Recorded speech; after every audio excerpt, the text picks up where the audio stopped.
Distinguished colleagues, I wish to lead the debate on a bill for an act to protect smallholder farmers from land grabbing under the guise of large-scale agricultural mechanization or overriding public interest, climate change, and communal conflicts by enforcing the conduct of environmental impact assessment, EIA, timely farmers' compensation and relocation plans, access to credit facilities, prompt availability of farm inputs, infrastructural development, and other related matters. Mr. President, my highly respected distinguished colleagues, about 70% of the nation's population of over 200 million are farmers, and smallholder farmers constitute over 90% of that population. Smallholder farmer is one owning small-sized plot of land, not exceeding a hectare, on which he grows mainly subsistence crops and one or two cash crops, relying almost exclusively on family labor and basic production resources available to him. The smallholder farmers produce about 95% of the food consumed in the country.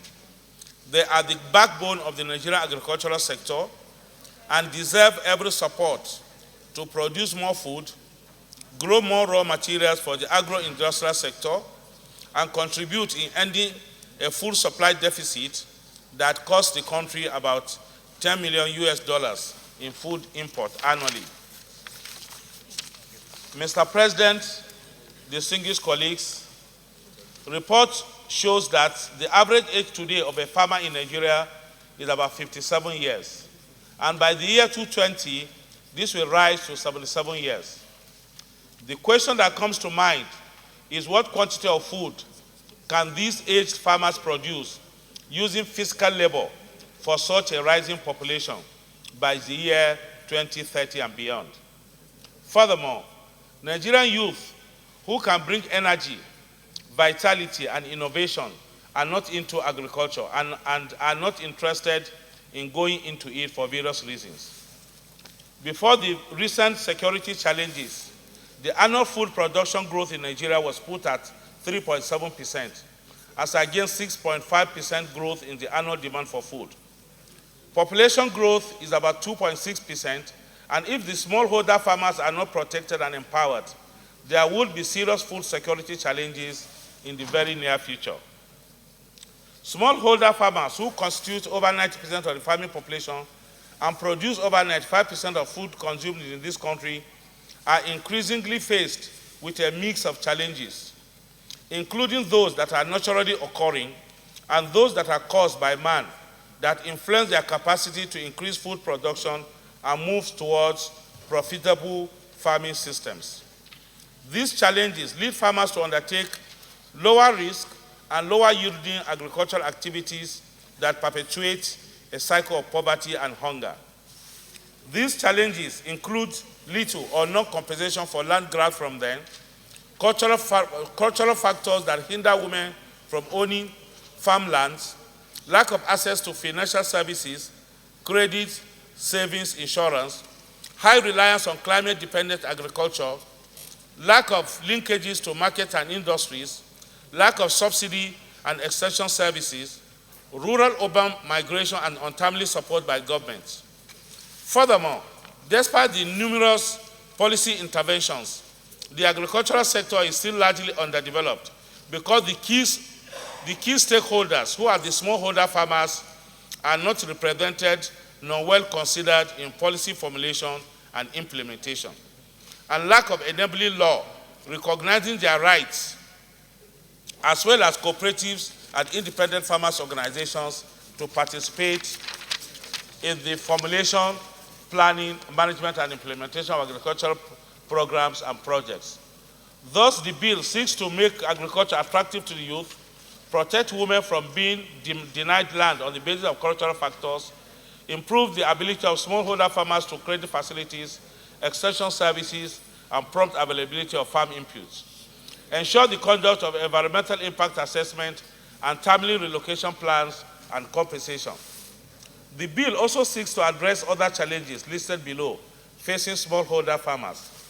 Number one, implement the Growth Enhancement Support Scheme, GESS, in a sustainable manner to ensure that all smallholder farmers' data are collected through a well-designed offline and online application with use of smartphones to capture their farm coordinates and ensure that they have continuous access to direct subsidies on all agricultural inputs such as quality fertilizers, seeds, herbicides, and pesticides. Two, ensure the presentation of verifiable environmental impact assessment, EIA, reports for large-scale agricultural and infrastructural projects on lands used by smallholder farmers for agricultural purposes. Ensure the preparation and implementation of compensation and relocation plans that must be economically reasonable and verifiable for smallholder farmers dislodged from their primary sources of livelihood as a result of land grabbing, either for commercial purposes or overriding public interest. The government shall provide opportunities to farmers to have timely access to ownership or management of production resources related to farming. The government, through the Federal Ministry of Agriculture and Rural Development, agencies and institutions in the agricultural sector, engage smallholder farmers and strengthen their capacity for sustainable food production by putting in place a robust nationwide extension services. And lastly, ensure that the government, through the Bank of Agriculture, put in place sustainable utilization, such as agricultural credit and condition grants that will be accessible by only smallholder farmers. Overview of the clauses. The bill contains 23 clauses with interpretation of the bill. Clause 1 to 7 deals with the establishment, objectives, and rights, obligations of smallholder farmers. Clauses 9 to 14 contain provisions for infrastructure support and services, while 15 to 17 deal with provisions of inputs. Clause 18 contains provision for incentives, while clauses 19 to 22 talks about protection of smallholder farmers in Nigeria. Clause 23 deals with interpretation. Conclusion. Finally, Mr. President, my highly respected distinguished colleagues, I urge you to give your support to this bill as it will protect and empower the smallholder farmers that constitute about 70% of the population. It will boost the development of agriculture as the population of Nigeria is growing at very high rate and the food demand is rising accordingly. Indeed, the Nigerian population is expected to reach over 400 million by the year 2050. Mr. President, distinguished colleagues, the objectives and provisions of the bill is very laudable, and I have no doubt in my mind it will receive the necessary support from all of us and given the accelerated legislative backing for its quick passage. I implore you to support the second reading of this bill. Thank you for listening. Senator Jibrin Isa Jibrin.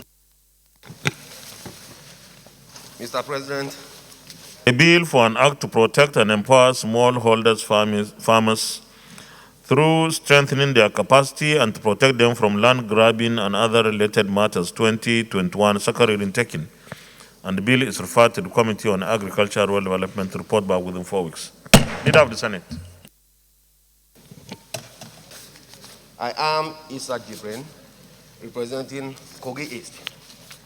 Mr. President, first I want to thank the sponsor of this bill for presenting a very well articulated challenges and solutions of the small-scale farmers in Nigeria.